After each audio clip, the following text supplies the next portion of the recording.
Oh, there's Fauna with the flow. We are Hollow Promise. I'm famous. Ayo. I am a big shot. Look, Mom, I'm on TV. Gaming idol herein. That's me. Bucket. We ball. Never punish, never greedy. No, I'd win. Unstoppable. Tackling dance. Back it up. Beep, beep. Let me boop, boop, boop, boop, boop. That's what I call Fauna sweep.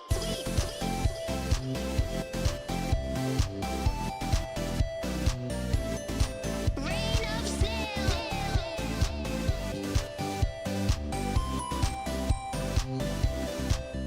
Ha, promise ladies. Aw, Moomstay. Oh, so cute. Thank you, Sensei. Ooh, I eat her alive. Thank you so much, Fauna. Get your head out of the gutter, man. Oh, beehive. It's not a phase. God, Fauna is real. Where's that? Yeah. What we're known for. Big deal. Man, I love Fauna. Don't you? It is not Fauna over. It's you with the...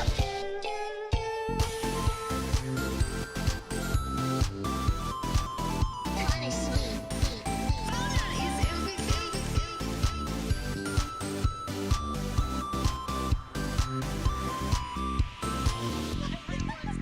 cool, man. Yeah.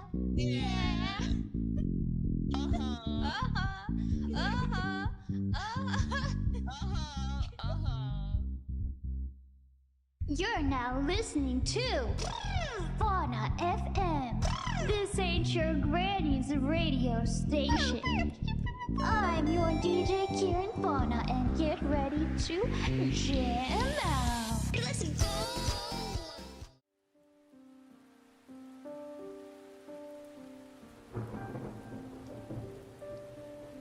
Fauna. Hello. I feel like the intro was not very fitting for the atmosphere that I have set up here. But I started setting up too late to prepare a bespoke introduction screen, loading screen. So here we are. Should have done the spooky version. Somehow it's more, I don't know, wistful. It's because I got Debussy playing. It's too wistful rather than scary. But don't worry, the book will be scary enough. It is a little melancholy. Also, kind of reminds me of Civ 5. I don't know if this song is even in Civ 5. But I wouldn't be surprised. Girl with the flaxen hair is in Civ 5. Not Danganronpa, wrong song. Was the Danganronpa one Claire de Lune? Everybody uses Claire de Lune. So overrated, except it's not. It's an amazing piece, so it can never be overrated or overdone, in my opinion. Normal rated. But there's a lot of other Debussys you can utilize. Like this one is Reverie. Sorry, I can't pronounce French R's anymore. Reverie. So that's not very relaxing, is it? Ring, reverie. Loving the mood, thank you. I got this book. Can you hear the book? I have a real book. We're not just reading off of... I don't know where to put my water. The book is so big. I got this giant book full of horror stories, and I want to read it today. It even comes with like its own bookmark, you know, its own little cloth bookmark ribbon. Funomicon. Book name, it is the Classic Tales of Horror. Canterbury Classics.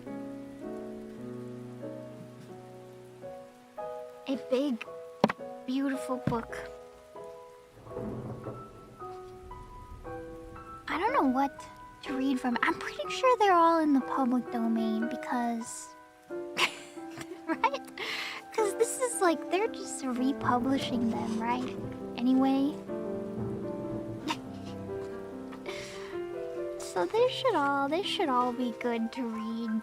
I mean, they've got like Poe in here. They've got Arthur Conan Doyle. They've got Lovecraft. They've got Kafka. I feel like... Well, I'm probably preaching to the choir because this is the member stream. But every time I talk about metamorphosis and I'm referencing Kafka, people take it the wrong way, so I feel like I need to just read everybody Metamorphosis so we can all be on the same page. That's the Metamorphosis.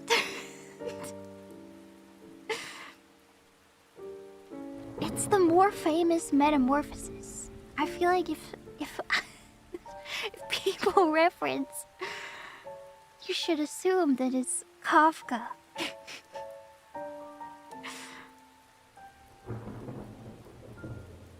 It is great. We could read it. Wait, it's really long actually. It's like 40 pages and this is small font. Is it that long? I guess it's a novella. Shuri? Instead of just a short story. This book has 900 pages in it.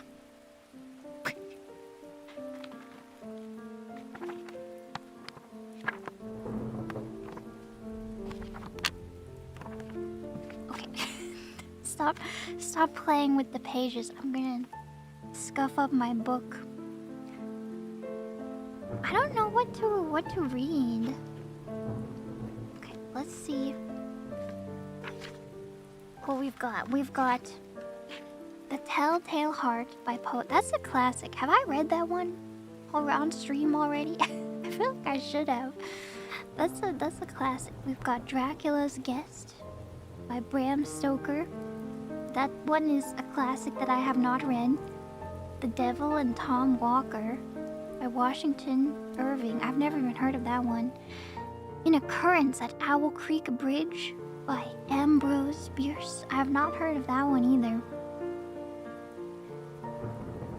Purple by Edith Wharton. I have not heard of that one either.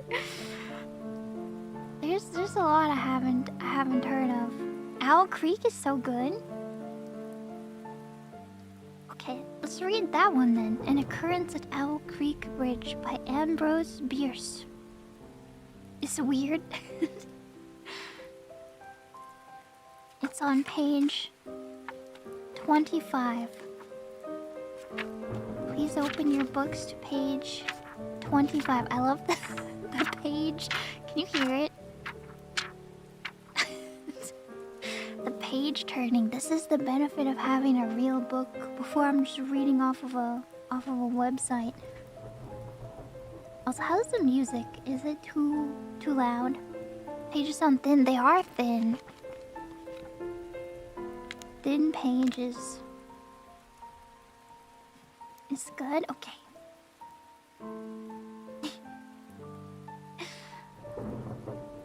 You forgot your book at home? Alright. Thank you for coming to my spooky story corner. This is An Occurrence at Owl Creek Bridge by Ambrose Bierce. Part 1. A man stood upon a railroad bridge in northern Alabama, looking down into the swift water 20 feet below. The man's hands were behind his back, the wrists bound with a cord. A rope closely encircled his neck. Oh, is this...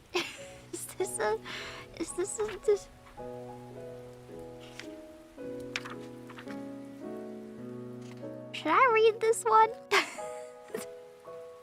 We're off to a really dark start. Starting off strong. Quick check the tags, I know. You read it in high school?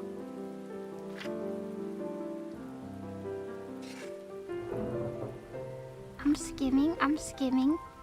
Read the spark notes.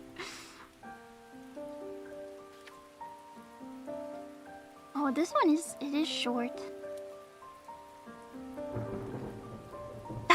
Not a cliffhanger. It's fine, okay. I'm gonna read it then.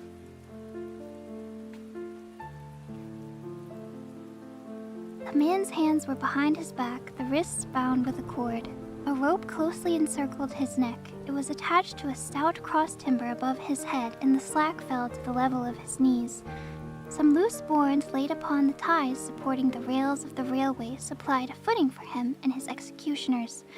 2 private soldiers of the Federal Army, directed by a sergeant who in civil life may have been a deputy sheriff. At a short remove, upon the same temporary platform, was an officer in the uniform of his rank, armed. He was a captain. A sentinel at each of the bridge stood with his rifle in the position known as support. That is to say, vertical in front of his left shoulder, the hammer resting on the forearm thrown straight across the chest. A formal and unnatural position, enforcing an erect carriage of the body. It did not appear to be the duty of these 2 men to know what was occurring at the center of the bridge. They merely blockaded the 2 ends of the foot planking that traversed it. Beyond one of the sentinels, nobody was in sight. The railroad ran straight away into a forest for 100 yards, then, curving, was lost to view. Doubtless, there was an outpost farther along.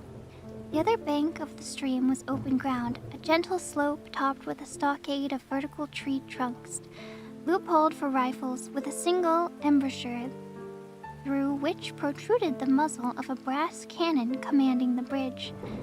Midway up the slope between the bridge and fort were the spectators, a single company of infantry in line at parade rest, the butts of their rifles on the ground, the barrels inclining slightly backward against the right shoulder, the hands crossed upon the stock.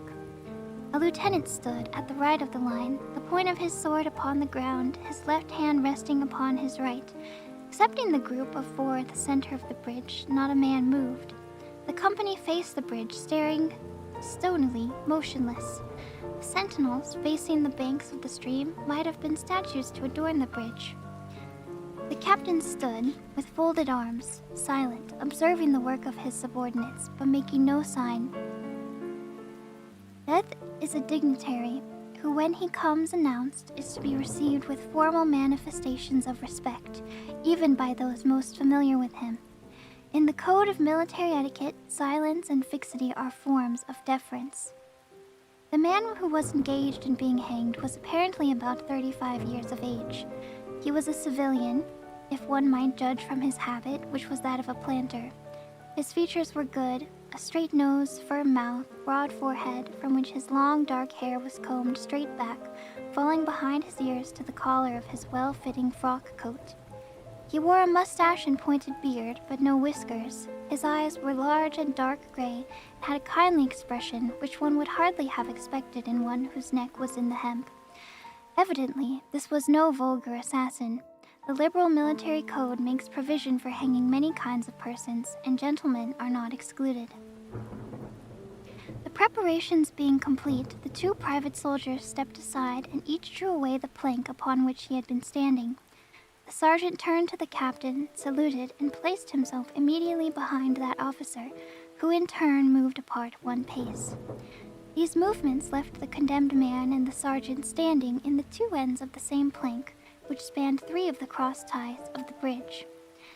The end upon which the civilian stood almost, but not quite, reached a 4th. This plank had been held in place by the weight of the captain. It was now held by that of the sergeant. At a signal from the former, the latter would step aside, the plank would tilt, and the condemned man go down between 2 ties. The arrangement commended itself to his judgment as simple and effective. His face had not been covered, nor his eyes bandaged. He looked a moment as his unsteadfast footing, then let his gaze wander to the swirling water of the stream racing madly beneath his feet. A piece of dancing driftwood caught his attention, and his eyes followed it down the current. How slowly it appeared to move. What a sluggish stream. He closed his eyes in order to fix his last thoughts upon his wife and children. The water, touched to gold by the early sun, the brooding mists under banks at some distance down the stream, the fort, the soldiers, the piece of drift, all had distracted him. And now he became conscious of a new disturbance. Striking through the thought of his dear ones was sound which he could neither ignore nor understand.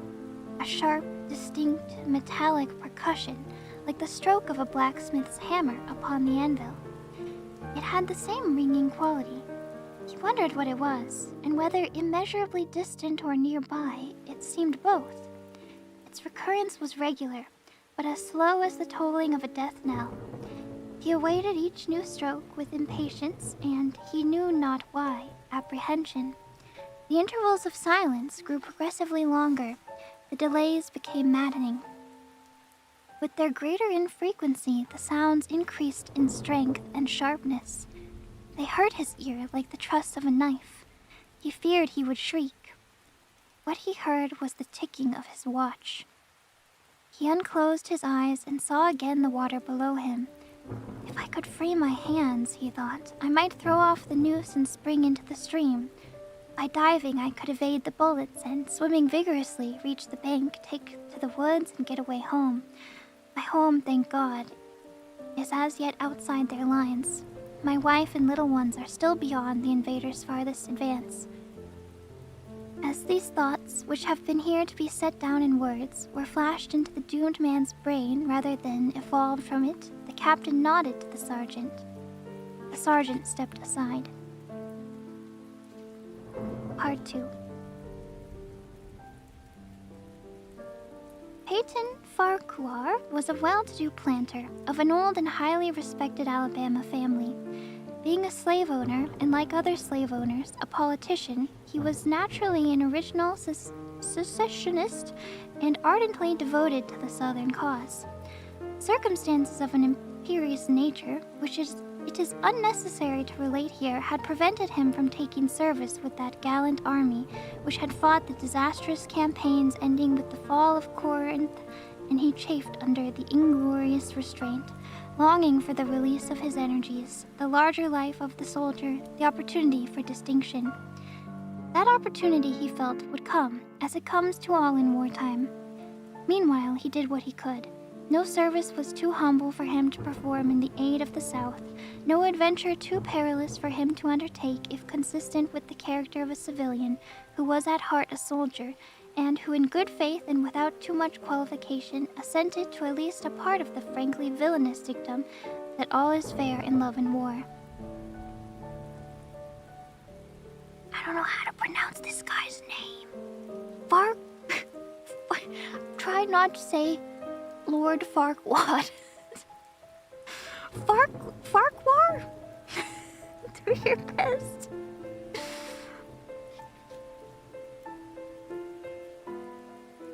Farquhar. I'm saying it right. Farquhar?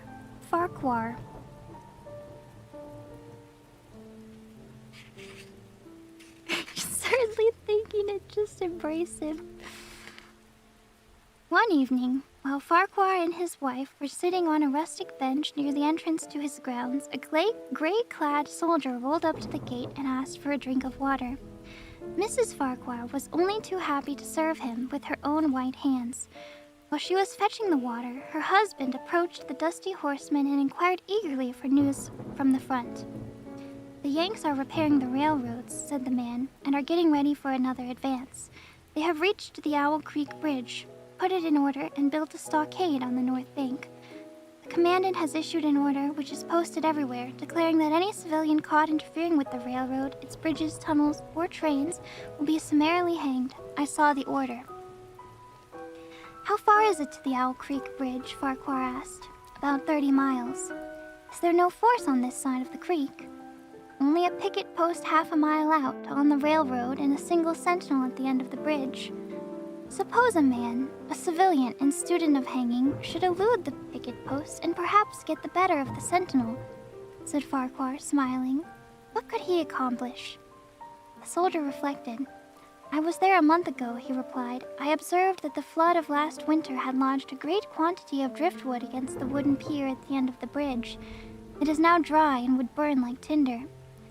The lady had now brought the water, which the soldier drank. He thanked her ceremoniously, bowed to her husband, and rode away. An hour later, after nightfall, he repassed the plantation, going northward in the direction from which he had come. He was a Federal scout. As Peyton Farquhar fell straight downward through the bridge, Part 3. As Peyton Farquhar fell straight downward through the bridge, he lost consciousness and was at once already dead. From this state he was awakened, ages later, it seemed to him, by the pain of a sharp pressure upon his throat, followed by a sense of suffocation. Keen, poignant agonies seemed to shoot from his neck downward through every fiber of his body and limbs. These pains appeared to flash along well-defined lines of ramification and to beat with an inconceivably rapid periodicity. They seemed like streams of pulsating fire heating him to an intolerable temperature. As to his head, he was conscious of nothing but a feeling of fullness, of congestion. These sensations were unaccompanied by thought. The intellectual part of his nature was already effaced. He had power only to feel, and feeling was torment. He was conscious of motion, encompassed in a luminous cloud of which he was now merely the fiery heart without material substance. He swung through unthinkable arcs of oscillation like a vast pendulum. Then all at once, with terrible suddenness, the light about him shot upward with the noise of a loud splash. A frightful roaring was in his ears, and all was cold and dark. The power of thought was restored. He knew that the rope had broken, and he had fallen into the stream. There was no additional strangulation. The noose about his neck was already suffocating him, and kept the water from his lungs. To die of hanging at the bottom of a river, the idea seemed to him ludicrous. He opened his eyes in the darkness and saw above him a gleam of light, but how distant, how inaccessible. He was still sinking, for the light became fainter and fainter until it was a mere glimmer. Then it began to grow and brighten, and he knew that he was rising toward the surface, knew it with reluctance, for he was now very comfortable. To be hanged and drowned, he thought, that is not so bad, but I do not wish to be shot. No, I will not be shot. That is not fair. He was not conscious of an effort, but a sharp pain in his wrist apprised him that he was trying to free his hands. He gave the struggle his attention as an idler might observe the feat of a juggler, without interest in the outcome. What splendid effort! What magnificent, what superhuman strength! Ah, that was a fine endeavor. Bravo! The cord fell away. His arms parted and floated upward, the hands dimly seen on each side in the growing light. He watched them with a new interest at first. At first one and then the other pounced upon the noose at his neck. They tore it away and thrust it fiercely aside, its undulations resembling those of a water snake. Put it back! Put it back! He thought he shouted these words to his hands, for the undoing of the noose had been succeeded by the direst pang that he had yet experienced. His neck ached horribly, his brain was on fire, his heart, which had been fluttering faintly, gave a great leap, trying to force itself out of his mouth. His whole body was racked and wrenched with an insupportable anguish. But his disobedient hands gave no heed to the command. They beat the water vigorously with quick downward strokes, forcing him to the surface. He felt his head emerge. His eyes were blinded by the sunlight, his chest expanded convulsively, and with a supreme and crowing agony, his lungs engulfed a great draught of air, which instantly he expelled in a shriek. He was now in full possession of his physical senses. They were indeed preternaturally keen and alert. Something in the awful disturbance of his organic system had so exalted and refined them that they made record of things never before perceived. He felt the ripples upon his face and heard their separate sounds as they struck. He looked at the forest on the bank of the stream, saw the individual trees, the leaves, and the veining of each leaf. He saw the very insects upon them, the locusts, the brilliant-bodied flies, the gray spiders stretching their webs from twig to twig. He noted the prismatic colors in all the dewdrops upon a million blades of grass, the humming of the gnats that danced above the eddies of the stream, the beating of the dragonfly's wings, the strokes of the water spider's legs, like oars, which had lifted their boat. All these made audible music. A fish slid along beneath his eyes, and he heard the rush of its body parting the water. He had come to the surface, facing down the stream. In a moment, the visible world seemed to wheel slowly round, himself the pivotal point, and he saw the bridge, the fort, the soldiers upon the bridge, the captain, the sergeant, the two privates, his executioners. They were in silhouette against the blue sky. They shouted and gesticulated, pointing at him. The captain had drawn his pistol, but did not fire. The others were unarmed. Their movements were grotesque and horrible, their forms gigantic. Suddenly he heard a sharp report, and something struck the water smartly within a few inches of his head. Struck the water, spattering his face with spray. He heard a second report, and saw one of the sentinels with his rifle at his shoulder, a light cloud of blue smoke rising from the muzzle. The man in the water saw the eye of the man on the bridge gazing into his own thought through the sights of the rifle. He observed that it was a gray eye, and remarked having read that gray eyes were the keenest, and that all famous marksmen had them. Nevertheless, this one had missed. A counter-swirl had caught Farquhar and turned him half round. He was again looking at the forest on the bank opposite the fort. The sound of a clear, high voice in a monotonous sing-song now rang out behind him, and came across the water with a distinctness that pierced and subdued all other sounds, even the beating of the ripples in his ears. Although no soldier, he had frequented camps enough to know the dread significance of that deliberate, drawling, aspirated chant. The lieutenant on shore was taking a part in the morning's work. How coldly and pitilessly, with what an even, calm intonation, presaging and enforcing tranquility in the men, with what accurately measured interval fell those cruel words. Company, attention, shoulder arms, ready, aim, fire. Farquhar dived as deeply as he could.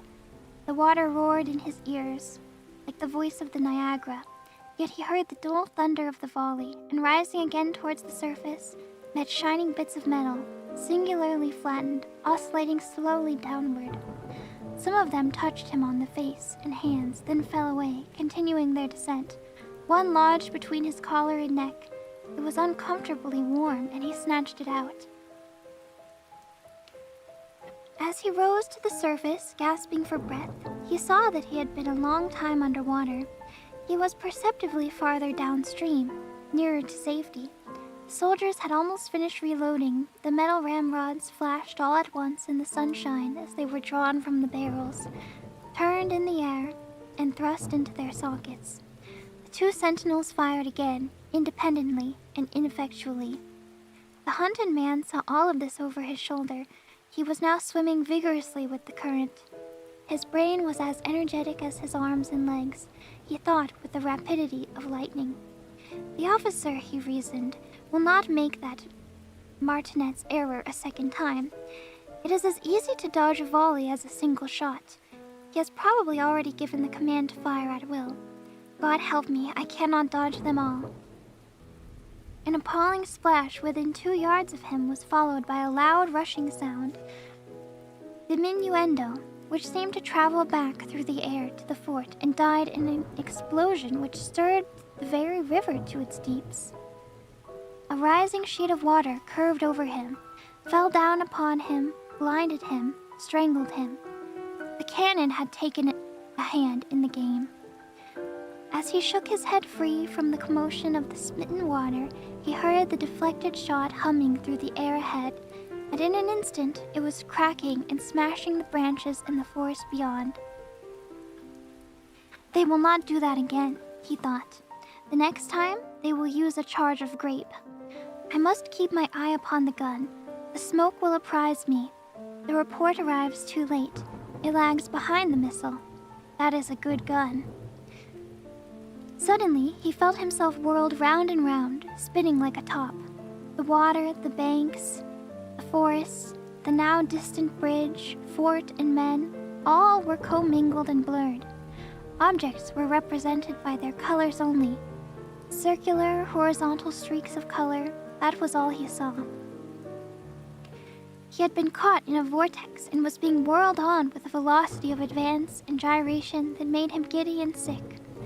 In few moments, he was flung upon the gravel at the foot of the left bank of the stream, the southern bank, and behind a projecting point which concealed him from his enemies. The sudden arrest of his motion, the abrasion of one of his hands on the gravel, restored him, and he wept with delight. He dug his fingers into the sand, threw it over himself in handfuls, and audibly blessed it.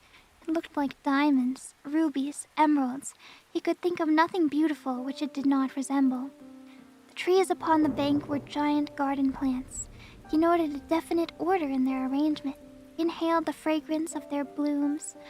A strange roseate light shone through the spaces among their trunks, and the wind made their branches the music of aeolian harps.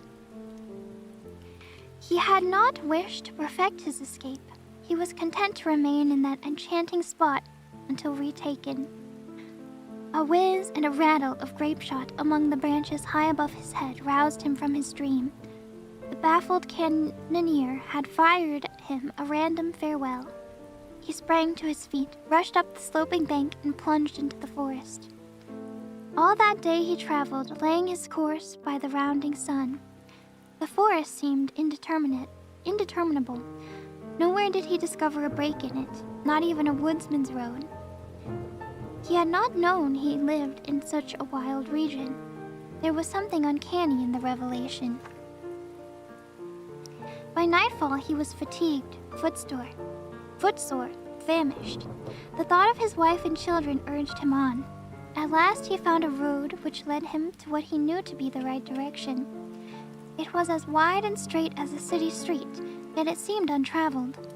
No fields bordered it, no dwelling anywhere. Not so much as the barking of a dog suggested human habitation. Black bodies of the trees formed a straight wall on both sides, terminating on the horizon in a point, like a diagram in a lesson in perspective. Overhead, as he looked up through this rift in the wood, shone great golden stars, looking unfamiliar and grouped in strange constellations. He was sure that they were arranged in some order which he had a secret and malign significance. The wood on either side was full of singular noises, among which, once, twice, and again, he distinctly heard whispers in an unknown tongue. His neck was in pain, and lifting his hand to it, he found it horribly swollen. He knew that it had a circle of black where the rope had bruised it. His eyes felt congested. He could no longer close them. His tongue was swollen with thirst. He relieved its fever by thrusting it forward from between his teeth into the cold air. How softly the turf had carpeted the untraveled avenue. He could no longer feel the roadway beneath his feet. Doubtless, despite his suffering, he had fallen asleep while walking, for now he sees another scene. Perhaps he has merely recovered from a delirium. He stands at the gate of his own home. All is as he left it, and all bright and beautiful in the morning sunshine. He must have traveled the entire night. As he pushes open the gate and passes up the wide white walk, he sees a flutter of female garments. His wife, looking fresh and cool and sweet, steps down from the veranda to meet him. At the bottom of the steps, she stands waiting with a smile of ineffable joy, an attitude of matchless grace and dignity. Ah, how beautiful she is! He springs forward with extended arms. As he is about to clasp her, he feels a stunning blow upon the back of the neck. A blinding white light blazes all about him with a sound like the shock of a cannon, and then all is darkness and silence. Peyton Farquhar was dead. His body, with a broken neck, swung gently from side to side beneath the timbers of the Owl Creek Bridge. The end.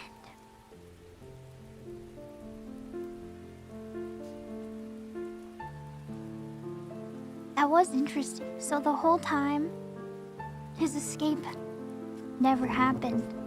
It was all in his head. Or perhaps it could have been a delusion, or it could be like his... They say your life flashes before your eyes. And you died.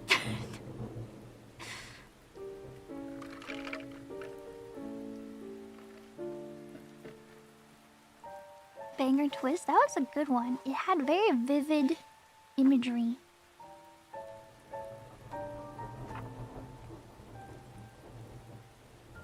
Sip, sip, sip. Your wife flashes before your eyes. There's a cool short film of this story. Is there? I don't think I've heard of it before. I guess I missed it in high school.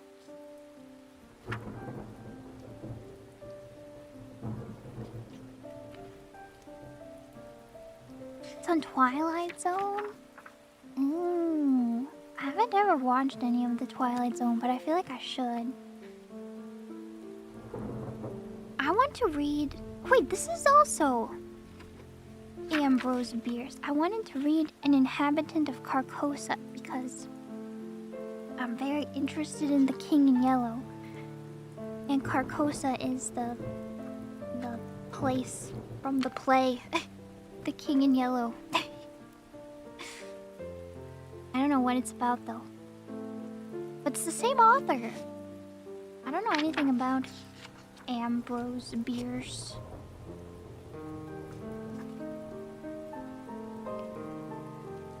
On page 773.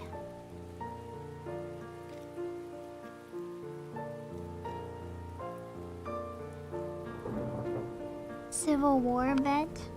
You can definitely see that reflected in the last one we read.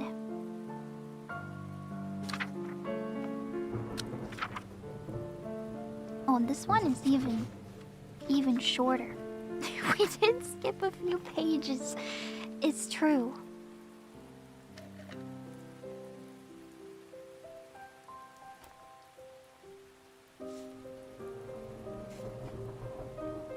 What's the book I'm reading from called? It is called Classic Tales of Horror. Canterbury Classics. I know, I like the page sounds. That's why I was happy I have an actual book this time instead of just a website.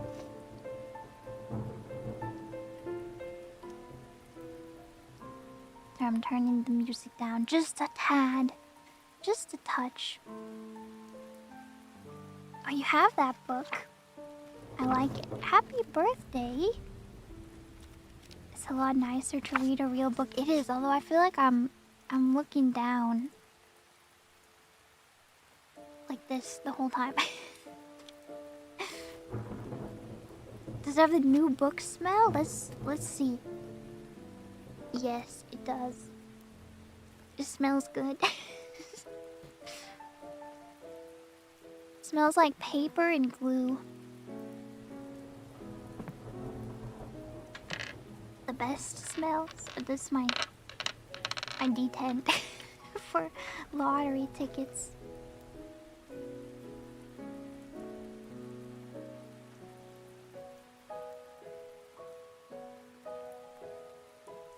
Okay, let's read this one. Maybe I should put it on the screen.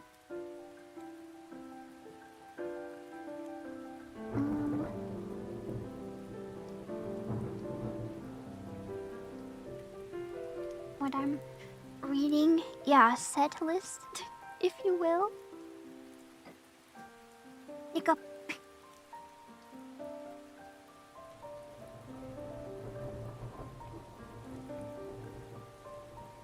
Oh, this one has a scary, scary font on it.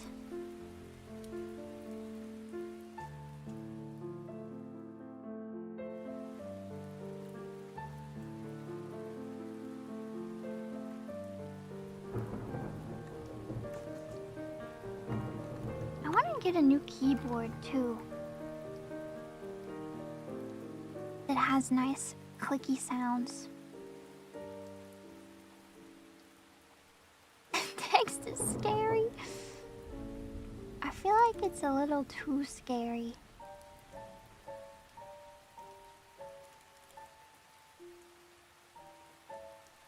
We can change it.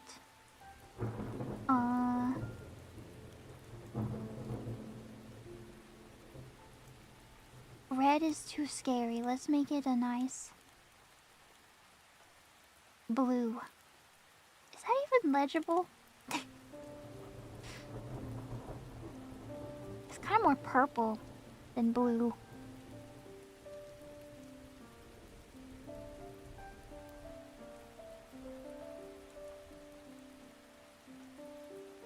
I don't know where to put it. I guess that's fine. Does match the hat. It actually matches kind of perfectly.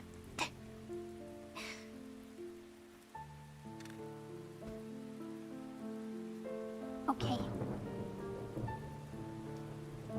I did not color pick it. I only color picked it with my mind. Which I do think I'm pretty good at looking at colors.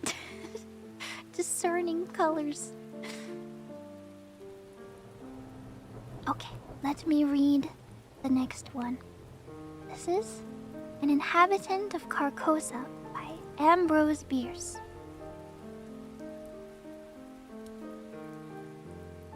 For there be divers sorts of death, some wherein the body remaineth. Hold on. How come the language has changed so much between this one and the last one? Are we withers now? When was... Ow? I mean, they weren't... I guess it's just stylistic, because they were not written.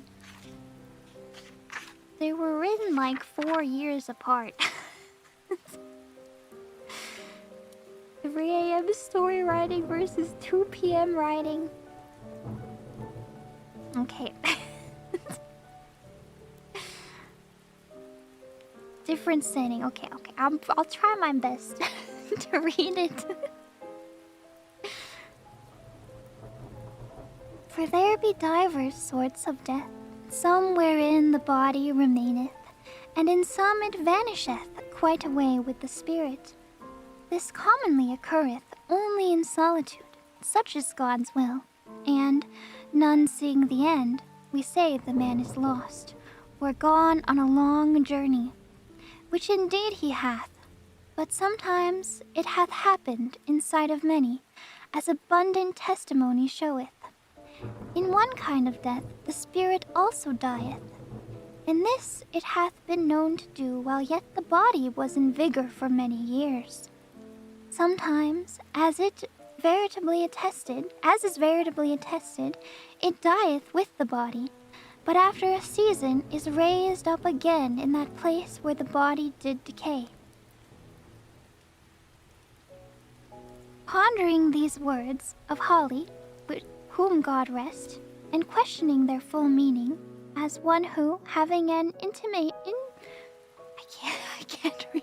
It's gone back to normal and I still can't read it. Having an intimation, yet doubts if there be not something behind, other than that which he has discerned. I noted not whither I had strayed, until a sudden chill wind striking my face revived in me a sense of my surroundings. I observed with astonishment that everything seemed unfamiliar.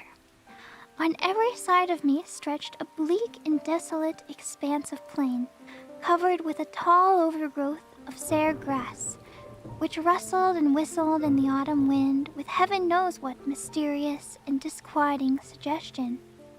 Protruded at long intervals about it stood strangely shaped and somber-colored rocks, which seemed to have an understanding with one another and to exchange looks of uncomfortable significance, as if they had reared their heads to watch the issue of some foreseen event. A few blasted trees here and there appeared as leaders in this malevolent conspiracy of silent expectation. The day, I thought, must be far advanced, though the sun was invisible, and although sensible that the air was raw and chill, my consciousness of fact was rather mental than physical. I had no feeling of discomfort. Over all the dismal landscape, a canopy of low, lead-colored clouds hung like a visible curse. In all this there was a menace and a portent, a hint of evil, an intimation of doom. Bird, beast, or insect there was none. The wind sighed in the bare branches of the dead trees, and the gray grass bent to whisper its dread secret to the earth. But no other sound nor motion broke the awful repose of the dismal place. I observed in the herbage a number of weather-worn stones, evidently sharpened with tools. They were broken, covered with moss, and half sunken in the earth. Some lay prostrate, some leaned at various angles, none was vertical. They were obvious headstones of graves, though the graves themselves no longer existed, as either mounds or depressions. The years had leveled all. Scattered here and there, more massive blocks showed where some pompous tomb or ambitious monument had once flung its feeble defiance at oblivion. So old seemed these relics, these vestiges of vanity and memorials of affection and piety, so battered and worn and stained, so neglected, deserted, forgotten the place, that I could not help thinking myself the discoverer of the burial ground of a prehistoric race of men whose very name was long extinct.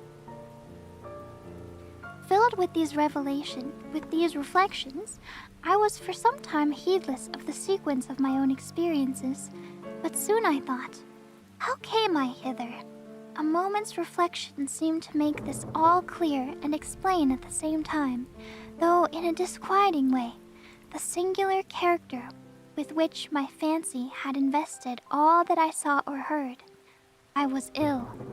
I remembered now that I had been prostrated by a sudden fever, and that my family had told me that in my periods of delirium I had constantly cried out for liberty and air, and had been held in bed to prevent my escape out of doors. Now I had eluded the vigilance of my attendants, and had wandered hitherto. To where? I could not conjecture. Clearly I was at a considerable distance from the city where I dwelt, the ancient and famous city of Carcosa. No signs of human life were anywhere visible nor audible. No rising smoke, no watchdogs bark, no lowing of cattle, no shouts of children at play, nothing but that dismal burial place, with its air of mystery and dread due to my own disordered brain. Was I not becoming again delirious, there beyond human aid? Was it not indeed all an illusion of my madness?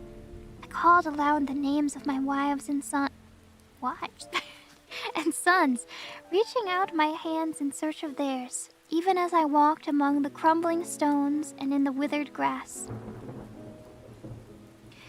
A noise behind me caused me to turn about. A wild animal, a lynx, was approaching. The thought came to me, if I break down here in the desert, if the fever return and I fail, this beast will be at my throat. I sprang toward it, shouting. It trotted tranquilly by within a hand's breadth of me and disappeared behind a rock.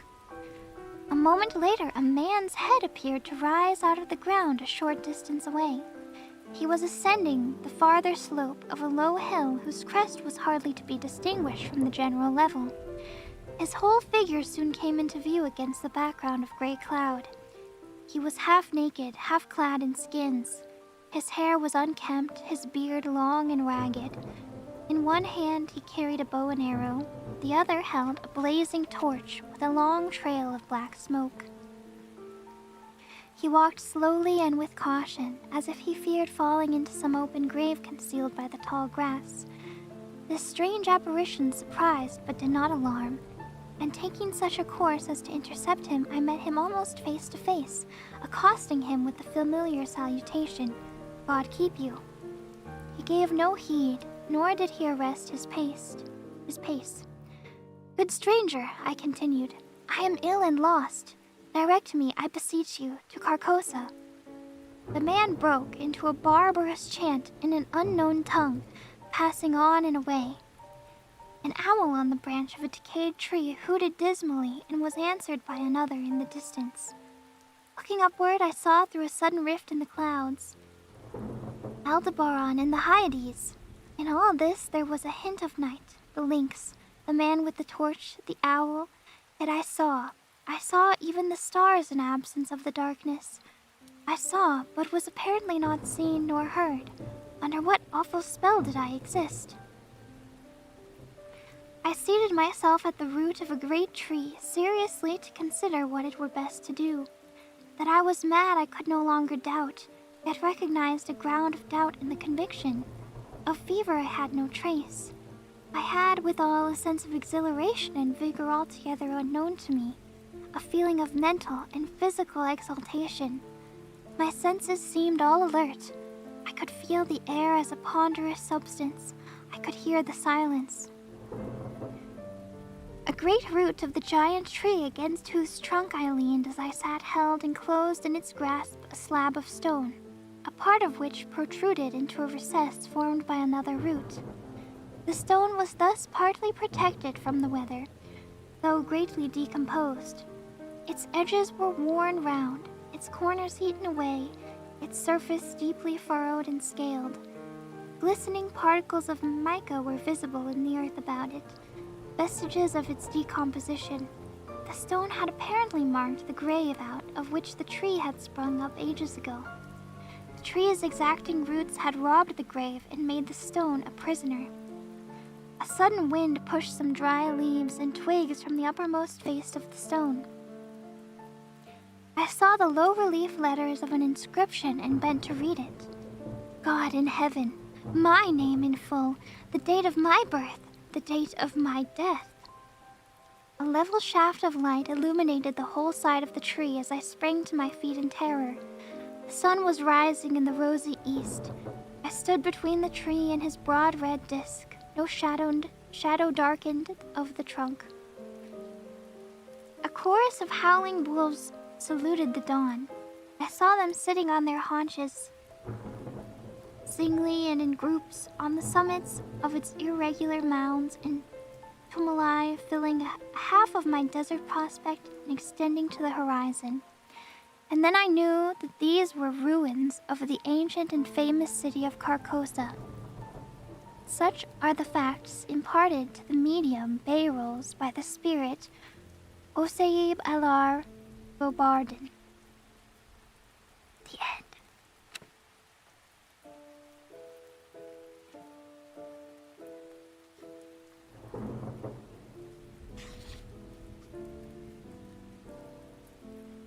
That one was alright. I liked it. I feel like I'm seeing the same kinds of imagery in this one.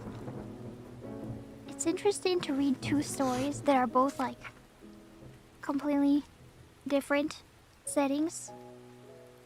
This one is like way more fantasy.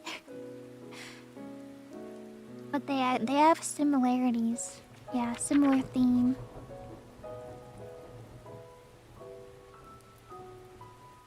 And I feel like you could get the same, like, imagery, vivid imagery.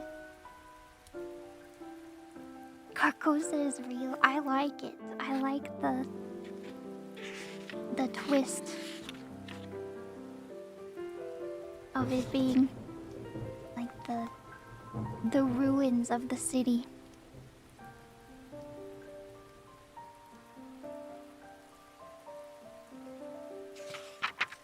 But why did he only then, like, become a specter? Is it because the tree disrupted his grave?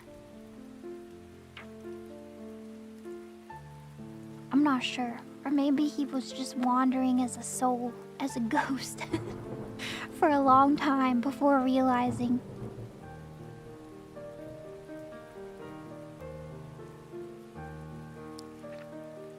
yeah, I guess there was a medium at the end talking to him. Did he just get roused by the medium cast Speak with Dead?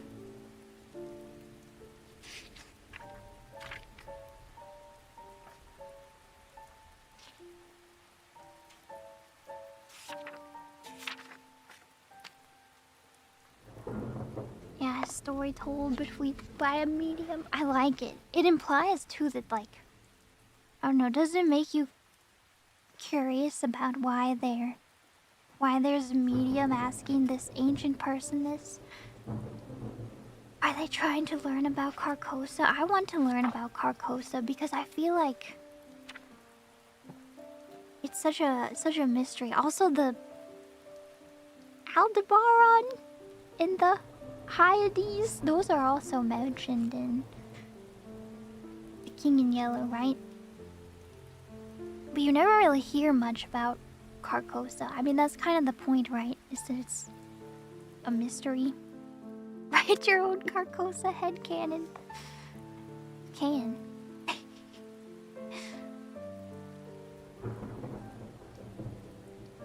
Okay, I'm gonna do a short stream today because I have some homework. I have to learn a song.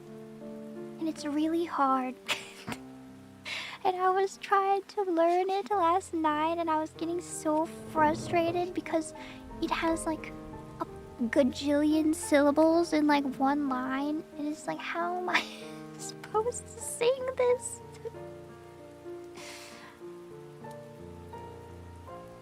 Yeah, it's a Japanese song.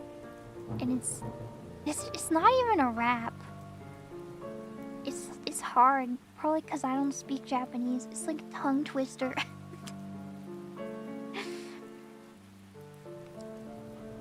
It's hard. They do go crazy with the syllables.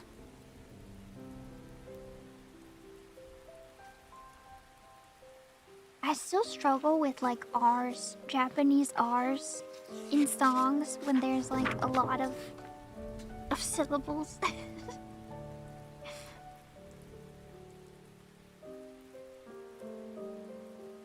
Okay, let's see if we can do another short one.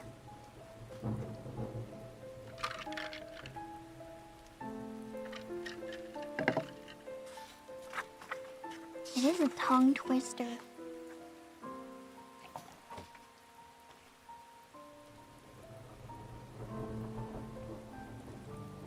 This many syllables is Disappearance of Hatsune Miku. That's what it feels like when I'm singing it. I just kept getting frustrated and being like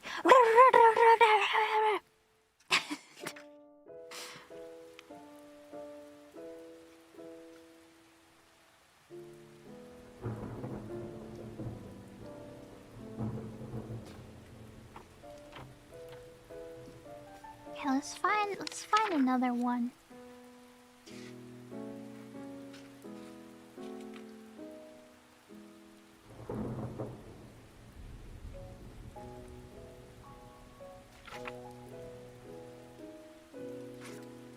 Let's do another one by the same author, because then we can act like we're doing a literature study on this one author. One Summer Night. Not homework. It basically is homework though. But I feel like we need to read his Wikipedia page so that we can finish it off, you know?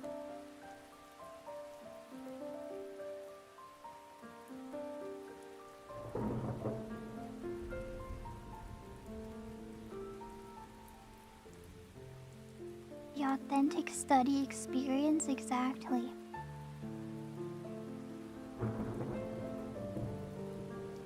Oh. His death was a mystery. Ambrose Gwinnett Bierce was an American short story writer, journalist, poet, and American Civil War veteran. His book, The Devil's Dictionary, was named one of the greatest masterpieces of American literature. His story, An Occurrence at Owl Creek Bridge, has been described as one of the most famous and frequently anthologized stories in American literature. In his book, Tales of Soldiers and Civilians, was named one of the 100 most influential American books printed before 1900. A prolific and versatile writer, Bierce was regarded as one of the most influential journalists in the United States. And as a pioneering writer of realist fiction. For his horror writing, Michael Dearden ranked him alongside Edgar Allan Poe and H.P. Lovecraft. S.T. Joshi speculates that he may well be the greatest satirist America has ever produced, and in this regard can take his place with such figures as Juvenal, Swift, and Voltaire. His war stories influenced Stephen Crane, Ernest Hemingway, and others, and he was considered influential and feared literary critic. In recent decades, Bierce has gained wider respect as a fabulist, and for his poetry.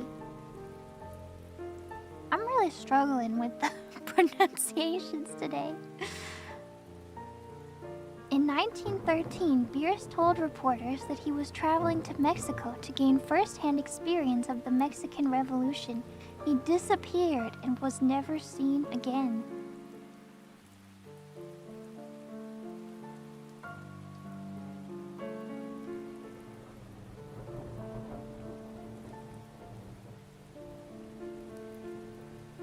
Disappearance.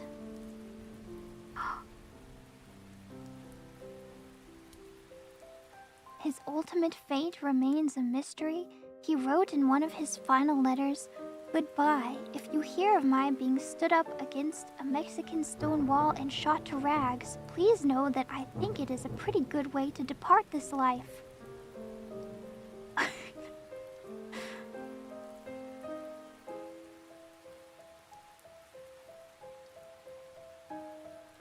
Interesting.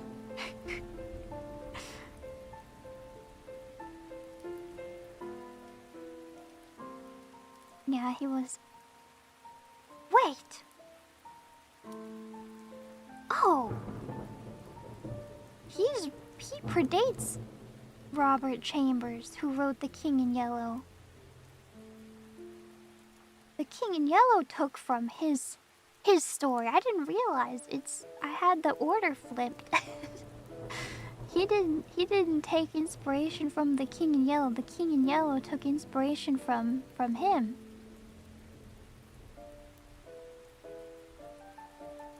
Bierce's short stories, High to the Shepherd and An Inhabitant of Carcosa, are believed to have influenced early weird fiction writer Robert Chambers' tales of The King in Yellow, which feature Hastur, Carcosa, Lake Holly, and other names and locations initiated in these tales. Chambers I thought I needed to get my dates right. Chambers also influenced Lovecraft and much of modern horror fiction. Interesting. I thought I had it all backwards. He's the grandfather. The Lovecraft timeline video. Well, it's good to do some studying then, right?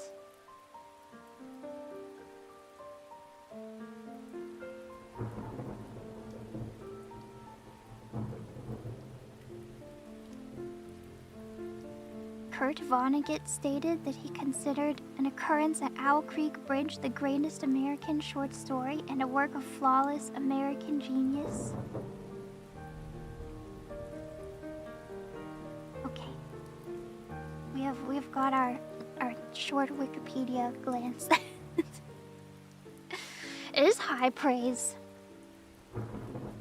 Vonnegut was a great writer. I don't think I've read any Vonnegut, but I should. Makes you want to read. Well, I guess we're reading right now, but doesn't it make you want to like read a whole book? I would vibe with it. I should read. I should read. Yeah, Ice 9. That's where Ice 9 comes from. That's right.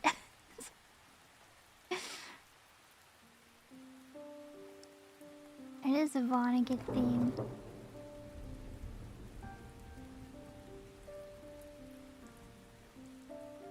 I haven't read a book cover to cover in like 10 years. Never a bad time to read one again.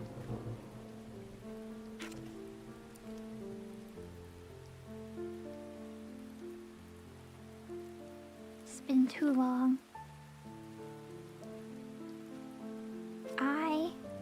I think the last book I read was the Graveyard book, which I talked about. That was a while ago. I haven't been reading much lately. When I was doing research for writing my old book, which I also have not been working on, but I should. Visual novels count? Then it was Saya no Uta. That's short though. That one was really short. But yes, I should read more. I guess I'm reading right now.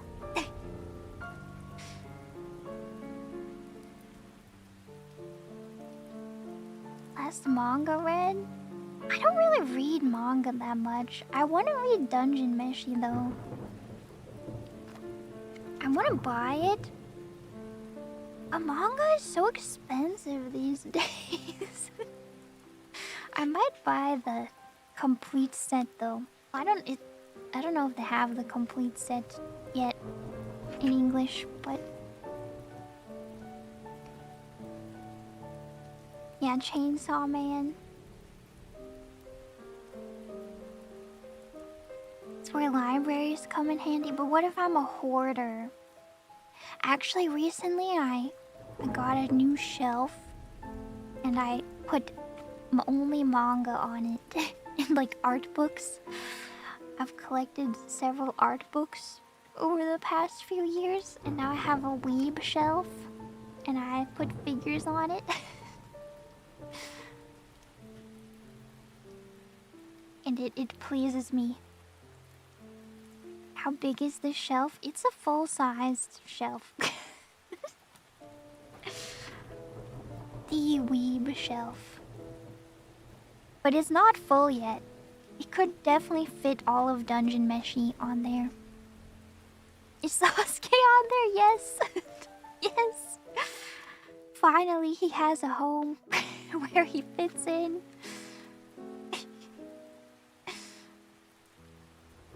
Okay, let's read this last one, which will complete our introductory course into Ambrose Bierce.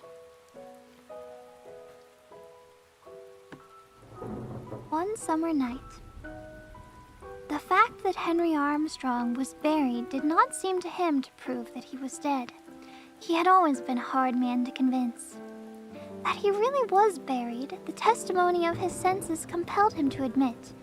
His posture, flat upon his back, with his hands crossed upon his stomach, and tied with something that he easily broke without profitably altering the situation, the strict confinement of his entire person, the black darkness and profound silence, made a body of evidence impossible to controvert, and he accepted it without cavil.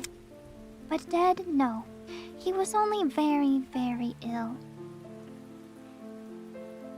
He had, withal, the invalid's apathy, and did not greatly concern himself about the uncommon fate that had been allotted to him. No philosopher was he, just a plain, commonplace person gifted, for the time being, with a pathological indifference. The organ that he feared consequences with was torpid. So with no particular apprehension for his immediate future, he fell asleep, and all was at peace with Henry Armstrong. But something was going on overhead. It was a dark summer night, shot through with infrequent, shimmers of lightning, silently firing a cloud lying low in the west and portending a storm. These brief, stammering illuminations brought out with ghastly distinctness the monuments and headstones of the cemetery and seemed to set them dancing. It was not a night in which any credible witness was likely to be straying about a cemetery, so the 3 men who were there, digging into the grave of Henry Armstrong, felt reasonably secure. 2 of them were young students from a medical college a few miles away. The third was known as Jess. For many years, Jess had been employed about the cemetery as a man of all work, and it was his favorite pleasantry that he knew every soul in that place. From the nature of what he was now doing, it was inferable that the place was not so populous as its register may have shown it to be. Outside the wall, at the part of the grounds farthest from the public road, were a horse and light wagon, waiting. The work of excavation was not difficult. The earth with which the grave had been loosely filled a few hours before offered little resistance and was soon thrown out. Removal of the casket from its box was less easy, but it was taken out, for it was a perquisite of Jess, who carefully unscrewed the cover and laid it aside, exposing the body in black trousers and white shirt. At that instant, the air sprang to flame. A crackling shock of thunder shook the stunned world, and Henry Armstrong tranquilly sat up. With inarticulate cries, the men fled in terror, each in a different direction. For nothing on earth could 2 of them have been persuaded to return. But Jess was of another breed. In the gray of the morning, the 2 students, pallid and haggard from anxiety and with the terror of their adventure still beating tumultuously in their blood, met at the medical college. "You saw it," cried one. "God, yes! What are we to do?" They went around to the rear of the building, where they saw a horse attached to a light wagon hitched to a gatepost near the door of the dissecting room. Mechanically, they entered the room. On a bench in the obscurity sat Jess. He rose, grinning, all eyes and teeth. "I'm waiting for my pay," he said. Stretched naked on a long table lay the body of Henry Armstrong, the head defiled with blood and clay from a blow with a spade. Spooky.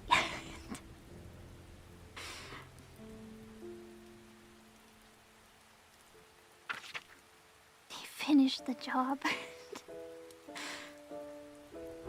That was a good one. Didn't know how it was gonna go. This one also has similar themes again. I mean, reads horror.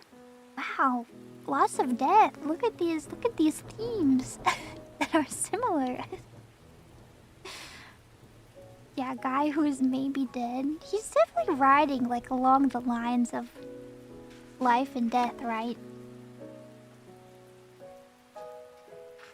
The dead and recently dead and about to be dead, and those who think they're dead but are not, or are dead and think they're not.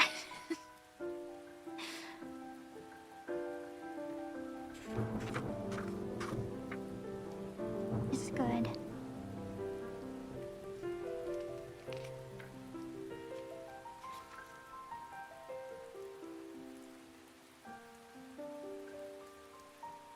Think the Owl Creek twist was the best though?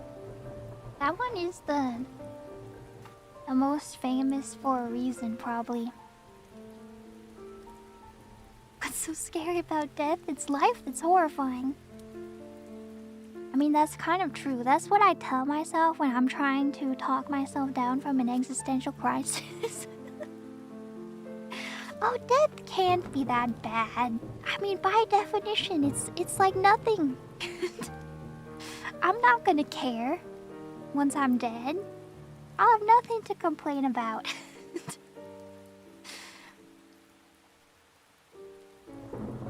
But I like living too much.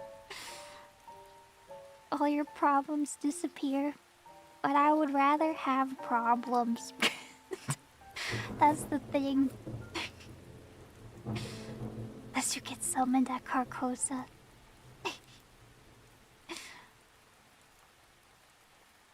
true. Didn't care before I was born. So, presumably, I won't care once I'm gone either. That's what I try to tell myself, but it only helps so much. Life is great. You can eat at Denny's, wear a hat, whatever you want to do. Exactly.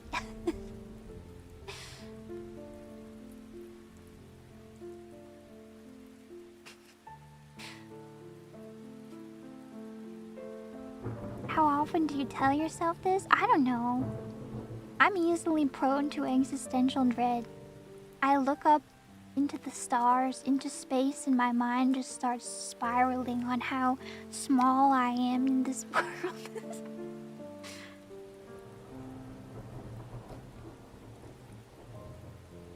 What does help me with existential dread? I think recalling that, like, literally every person in history has died. So, like, you're definitely in good company, you know? Like, they all died. So, false? We have died? Well, you know, eventually. Have died or will died. Will died? Will die. Will? Somebody check on Will.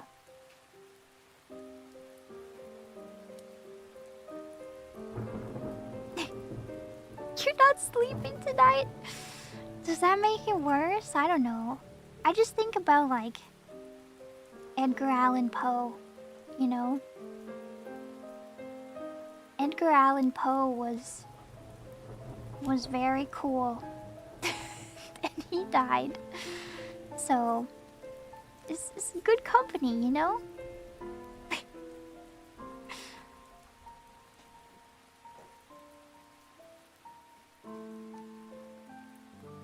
Think the alternative of immortality is worse? That's like what I think too. Though I do feel like I could probably live for a long time. I mean, I have, right? I feel like I could probably live for a long time before I go crazy. Like, there has to be some line between complete immortality and then the 100-year human lifespan, right? Yeah, like maybe 200 years, maybe 500 years, you know?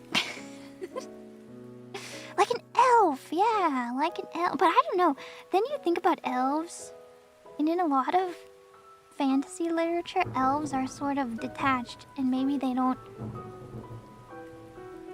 feel things as strongly as humans do because of their long lifespans. You know? But yeah, like Frieren.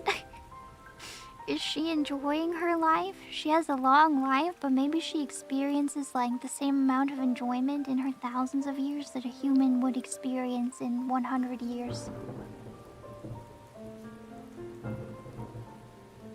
She is enjoying it.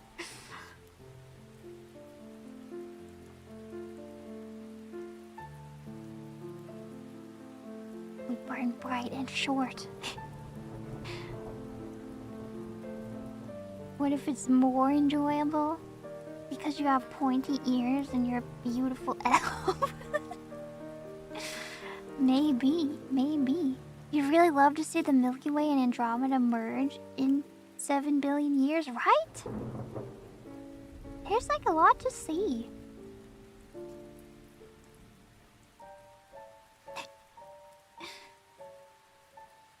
That would be an insane view. It's gonna take a while. Have you guys seen photos of the Milky Way? Because I have heard that it doesn't actually look like that with your naked eyes. That it only looks like that in photos. You know, where it has like all these colors to it? Like in real life, if you look at it, does it even look like anything? Or is it? Well, it's like milky, right? It's like white. I don't know, cause I've never seen it in person. It looks like light. Exposure time.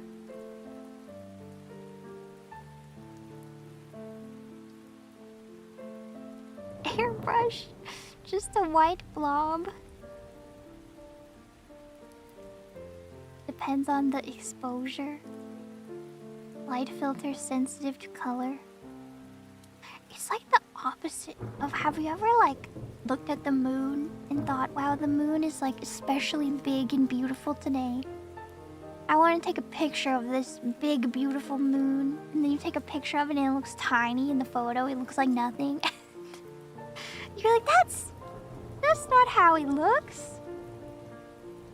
It doesn't look this small.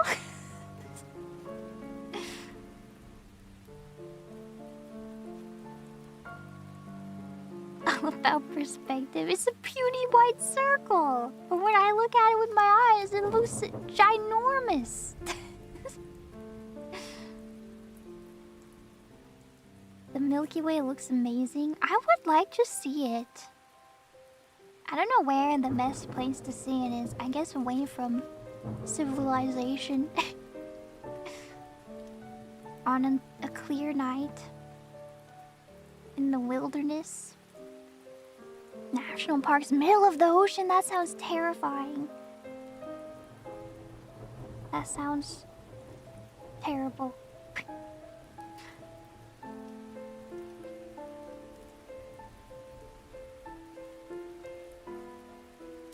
Space, no light pollution. Yeah, but then you have to deal with like the void in the sky, and also the void all around you, the void of the ocean.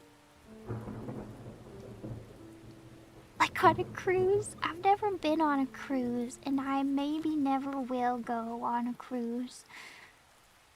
Because, I don't know. The more I hear about them, the less fun they seem. Zeppelin cruise went. I do like to watch cruise vlogs on YouTube. Yeah, too many people. And you remember, I've talked about before the poop cruise from hell. That's what it's called. I forget what it was. This is the carnival. There was a carnival cruise, I think. And I don't know what happened. The ship broke down. I think they lost power. They must have lost all power on the ship. It was still floating, of course, but they lost power. And like the plumbing stopped working. And they gave people little plastic bags to do their business in. And there was no air conditioning, and people were like making tents out of their sheets on the deck to get out of the sun because it's too hot inside, and also the whole ship smells. And I think it took a few days for them to be rescued. Did I read about this on Reddit? No, I watched a YouTube video essay about it. Obviously. Rooms were flooded too. Ooh. Why not just throw it into the ocean? I'm sure some people did.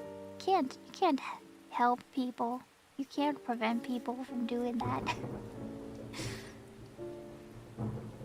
Couldn't leave in a lifeboat. I mean, the lifeboat is gonna be a worse situation than on the boat, right? Because the lifeboat is even more crammed, and it doesn't have any kind of toilet at all.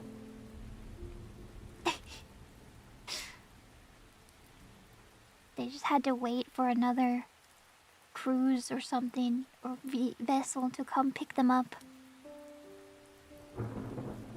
It's an emergency situation. Yeah, but where's the lifeboat gonna take you? You're out in the middle of the ocean. It's gonna take you days on the lifeboat to get to land. So then you're choosing, would you rather have days on the lifeboat or would you rather have days on the cruise ship? At least the cruise ship has some space and food. The lifeboat won't make it to land. You still have to wait to come get picked up. Not if I row hard enough. Skill issue. If it were me on that lifeboat, I would have made it to land. 24 hours. Give me 24 hours anywhere in the ocean and I will row to land from the lifeboat. Why did they not simply row the cruise ship? Okay, everybody. It's like those Viking cruise ships. Not Viking cruise ships. Those Viking ships with the really long oars. And you're just like, heave! Ho! Heave! Ho! Get the long boats. What sea shanties were made for? Yes. Those Vikings and their pleasure cruises. I mean, isn't Viking a cruise line? But not that one. Now I'm just imagining, what if you had like a Ren fair on a cruise, but it's like Viking themed, and everybody's LARPing as Vikings on a cruise.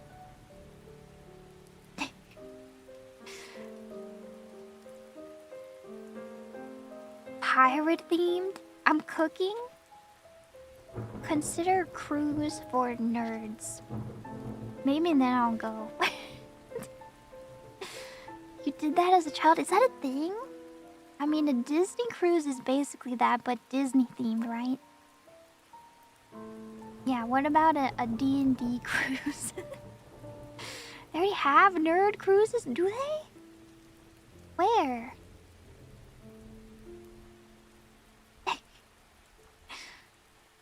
There's a gamer cruise? A Star Trek cruise?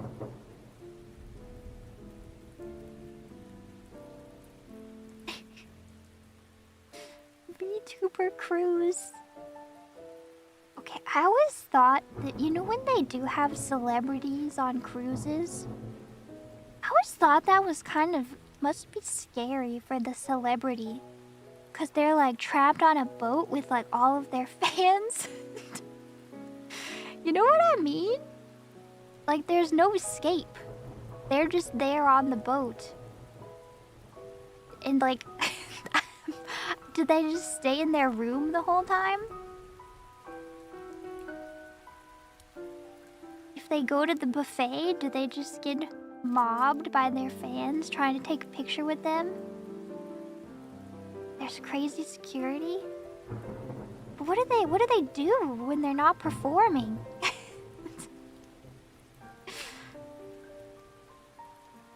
They have penthouses? Do they just stay in their penthouse the whole time?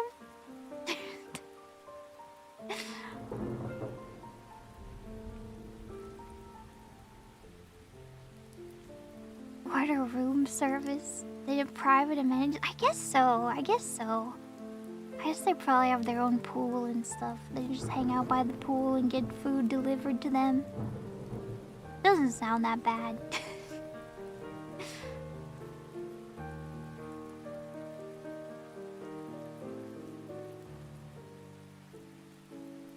Cruise food is pretty good.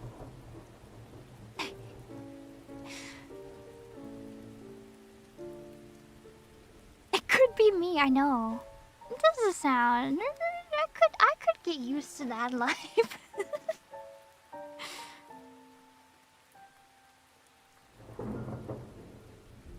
Yeah, unless you get on the poop cruise from hell. Then it's all over. Ohio cruises, here we come. The internet is slow and expensive though. That's true. And especially I feel like if you had like an actual gamer cruise, everybody would be trying to use the internet and it would be even worse.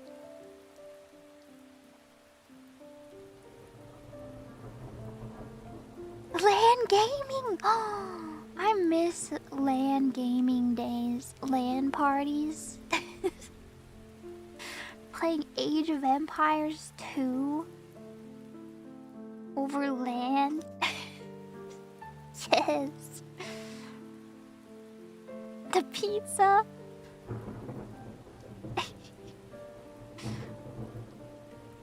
Can only play games from 2005 and older.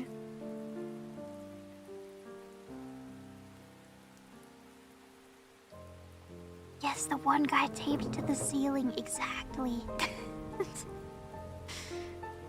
Retro gamer cruise.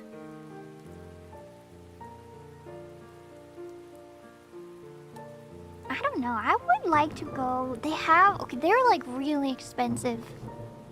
Like way too expensive. So I just watch vlogs to live vicariously. But they have cruises to like the Arctic, where you're on like an icebreaker ship and you get to see polar bears and stuff. That would be cool. You've heard of that? They cost like $20,000 though. It's like insane. How cold though? Well, you can stay inside.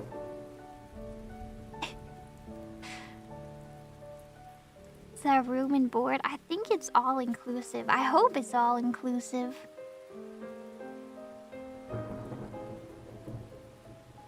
Alaska cruises are a lot cheaper. I would like to see Alaska.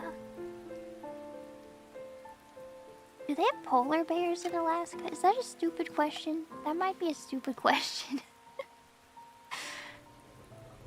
I think I would be too scared to see a polar bear though. Sometimes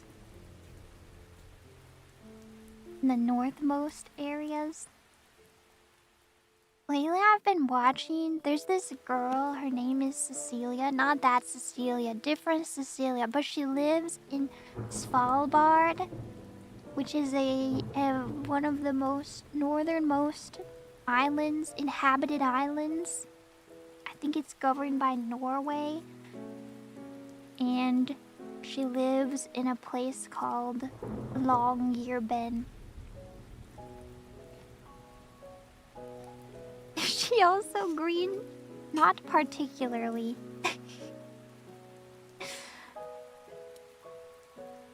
But she has a cabin by the sea. And she sees walruses there. But they also have polar bears. And she has to carry a rifle with her every time she leaves her house because she might get attacked by a polar bear.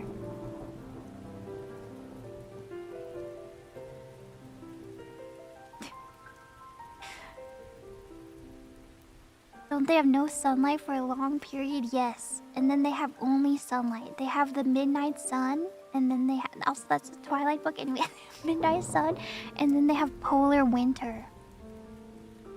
And I've been watching her vlogs, like, non-stop. It's kind of my new obsession.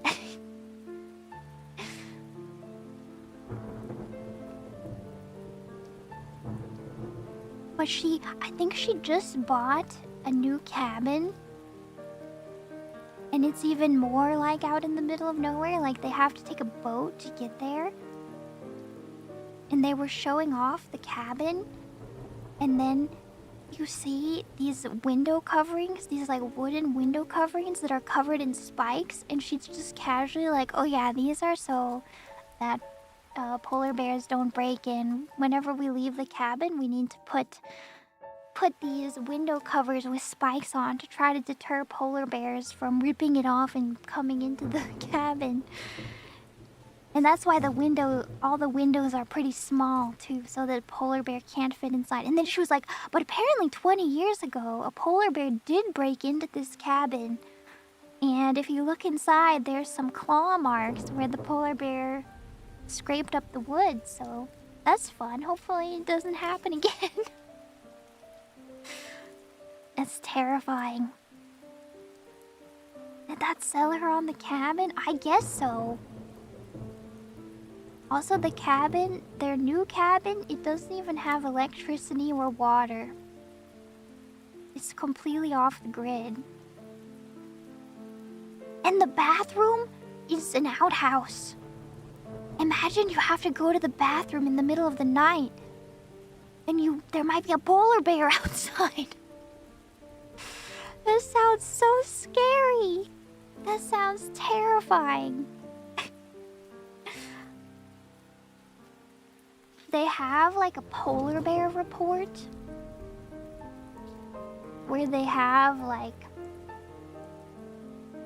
helicopters that will track polar bears if they come near like where people are, near the cities, and they'll just like shine a spotlight on the polar bear and they'll try to chase it away from people because they're like that dangerous to people. There's also laws I've learned from this one lady. You're not allowed to seek out polar bears. So if you know if there are reports of a polar bear in the area, it is illegal to go there and try to see the polar bear.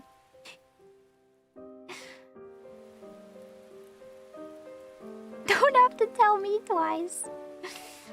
I know. It's dangerous. Polar bears are really scary to me. Well, because they're one of or the only animal that actively like hunts humans as a food source. That's very scary. Yeah, and they're huge. They're the biggest bear. And they're hungry. Scary.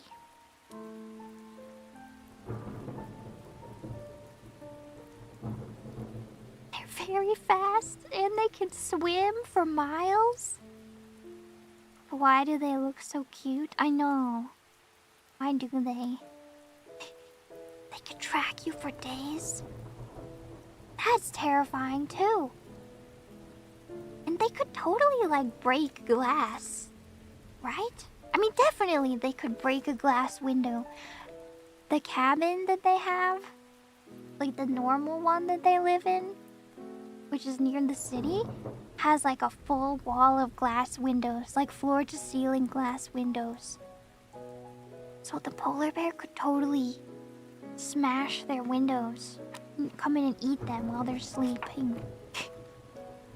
I hope that would never happen. Sounds pretty cool. Their cabin is really cool. It's like right by the ocean, and they have these like beautiful views of it.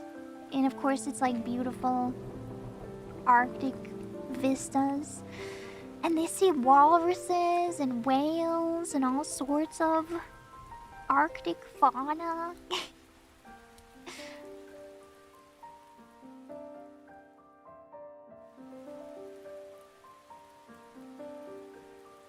Don't know if it's worth the constant dread of polar bear attacks. Every place has something though, right?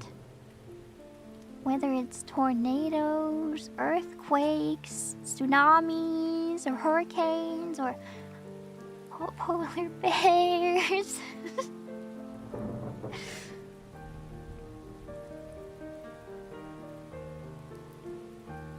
Your room is safe. Those aren't hunting me. That's true. Just wait until the Sharknado gains sentience. Gets a taste for human flesh.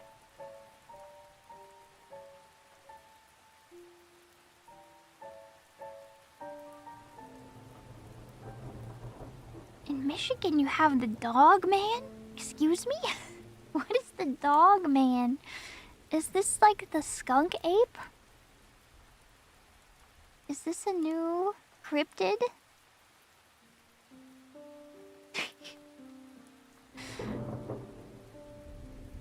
A superhero?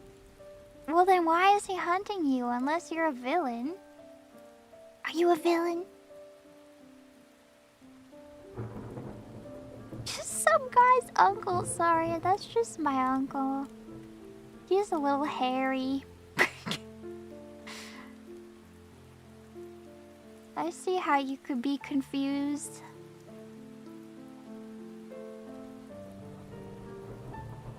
Nothing on the Ohio grass, man? Is that a thing? Do I need to be worried about that when I find my private island? Ohio grass, man? Is that just me? As Bigfoot? I am the Ohio grass man. Ohio cryptids tier list when? How many do they have? Can they hog in all the cryptids? Save some for the rest of us.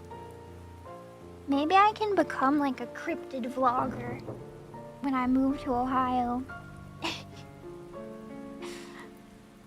Just use a lawnmower.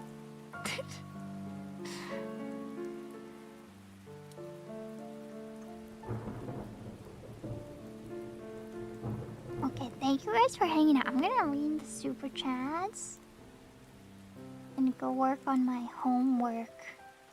I hope you liked the stories today. I learned them. I guess I don't need this text anymore. I hope you liked the atmosphere. Also, next week is the 3 years member anniversary. We will do something. And I will have an updated icon for you. Will it be Fauna made? Maybe. Yes. And I hope that will make it all the more special.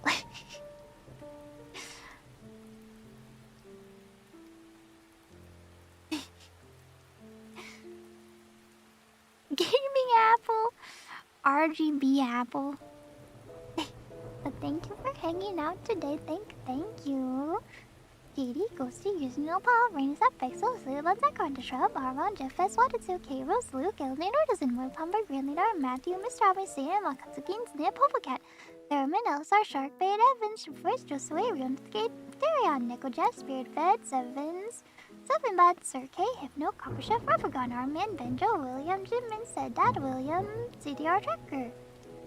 Spinnerman, Mr. Block Yukari, Kaiju, Mr. E. Bishop, Mia Sarple, Around the Wind, Safu, Mirth, Risen, Andrew, Iguana Guy, Fictionalist Esther, Reconcile, Grumbledog, Final Tone, Mini Caress, Tsubaki Viper, Inoshi Alexander, Chino, Skinnamancer, Red Knox, Sayano, Randlad, Great Move, Gardener, Cheetah, Fondog, Hyde, Jose, Great Shot, Nathan, Dylan Ward, Rakopi, Sasaki. Glasses, Clint, thank you. Plant them, gotta plant them all, sapling rep. Thank you. Sevens, hi. Kronagi, thank you. Oh, have fun with your family. Matthew, thank you. Eldian, thank you. Therion, thank you. Good luck with your new job. I understand feeling overwhelmed. But yes, do your best, and it will only get easier from here. I wish you the best. So Wings, thank you. Perfect for October Eve. Can a whole month count as an eve to another month, by the way? I don't know, but I'm getting all ready for autumn. I'm embracing it finally. Cappuccino, thank you. William, thank you. Everyone's asking for jetpacks? What do you need a jetpack for? Maybe I can authorize individual jetpack usage, but you're gonna have to send me a written proposal of exactly what you will be using the jetpack for and how long you will need the jetpack. And then I can approve it on a case-by-case basis. I have to check the spreadsheet. There's one jetpack that you can all share. You have to write a proposal and then I will determine who gets to use the one jetpack. Katie, thank you. Yo, Fauna, you know what would be sick and awesome if you waited at least 30 days before getting a 3-year badge? Totally unbiased opinion, not because I was late or anything. Any earlier would just be freaked up and evil. Interesting idea. Thank you. Man, thank you. Oh, have fun. I hope this will be a good stream to fall asleep to. I might have been too loud at some points. Also, the intro was loud. Misery, thank you. Loving the early spooky season, Fofo. You really know how to end summer with a boom. Thank you. I kind of am, right? I mean, who's gonna complain about an extra couple weeks of spooky season? Evan, thank you. Oh, a terrifying short story. You're sipping a warming cup of apple cider on a cool fall night. As you place the emptied mug down, an ant crawls from the submerged cinnamon stick. Terrifying. Mirth, thank you. Mikote, thank you. Some cauldron bubbling, tome page turning, swamp slime. Aaron, thank you. Relaxing to spooky stories makes for a lovely evening. My nightmares love more fuel that ultimately scares me less than a dream about being late to work. That's just real. It's always that, or the dream that you are back in school and you're suddenly taking a class that you haven't been to the whole semester and you're panicking about what to do. Josue, thank you. What if you look in the mirror but see a skeleton? Embrace your new skeletal life. Do a cosplay as Sans or Papyrus depending on your personality and preference. Razgriz, thank you. Ooh, I'm glad you tried Genmaicha. It is yummy. Jeffes, thank you. Put up your Christmas tree now. I know. I.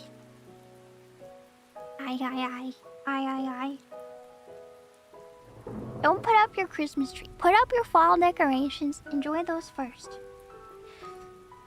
I want to be someone who has decorations for every season. But doesn't it feel like overkill? And then, like, where do you store them when you're not using them? Do you just have, like, bins and bins of decorations that you bust out every year? Glover, thank you.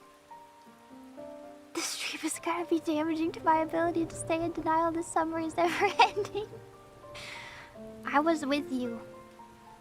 Up until like 3 days ago. Bang, happy birthday! Yes, you can have a birthday song.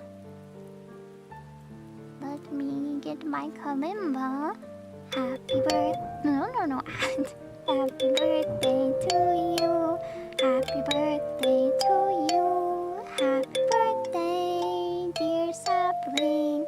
Happy birthday to you. The kalimba's like the loudest thing in the stream. Thank you. Happy birthday. I hope you had a great day. Mr. Shadow, and happy birthday to you too. And hope you had fun.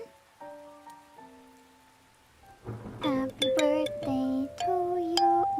Hold on, I forgot how to play. Happy birthday to you. Happy birthday to you. Happy birthday, dear sapling. Happy birthday to you. Happy birthday. Cheeseburger, thank you. Unsalted camel, thank you. Right? I should read Kafka's Metamorphosis. Razgriz, thank you. Yoon, thank you. Happy belated birthday. I'm glad your week is done finally. Happy birthday to you. Happy birthday to you. Happy birthday, dear sapling. Happy birthday to you. Happy birthday. Nanashi, thank you. I have not seen that one. Metabads, thank you. Oh, fun, it's my birthday and I was just in an accident 7 hours ago. Car was wrecked, but I walked away with minor injuries. Always happens on your birthday? So I'd like to ask for a motherly happy birthday to boost luck and restore some HP. How do I do a motherly happy birthday? Happy birthday, dear. Please stop getting into accidents every year. I would really like if you could stay safe. Happy birthday. I'm sorry to hear that. I hope you're staying safe. Happy birthday to you. Happy birthday to you. Happy birthday, dear sapling. Happy birthday to you. Albion, thank you. Sharon, thank you. Stream might not have been the ideal bedtime audiobook for you. I'm sorry, I'm always reading the creepy songs. Hoshi, thank you. Happy birthday to you too. Oh my goodness, so many birthdays. Happy birthday. Happy birthday to you. Happy birthday to you. Happy birthday, dear sapling. Happy birthday to you. It's gonna be the birthday month? Is October the birthday month? Is that a thing? Good Jesse, thank you. Eldian, thank you. Aldebaran is one of the stars that makes up the face of the Taurus constellation. The brightest star in the Hyades cluster makes up the rest of the face. Oh, I didn't know they were stars. Also, Aldebaran, I just think of Alderaan. Del Solstice, thank you. Josue, thank you. I haven't heard of that one either. Unsalted Camel, thank you.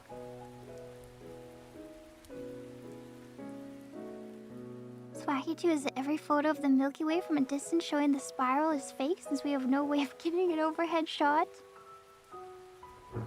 We have no way of getting an overhead shot? Hold on, you're breaking my brain. Can we send a can we send a satellite straight up? Think about it. It'll take too long. Have to go really far. Which way is up? Perpendicular from the plane? Can we Kerbal Space Program this? Take a few million years? That's crazy. Or yeah, a probe. A probe. The longest selfie stick.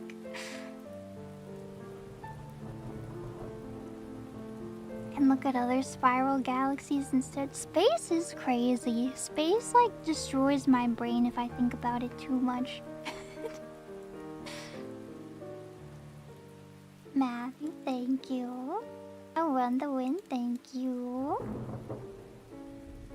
The Milky Way is quite striking in person, but it is called the Milky Way for a reason, being milky colored and all. Not like green and blue and purple like it is in the pictures. Photography lied to me. Milk color.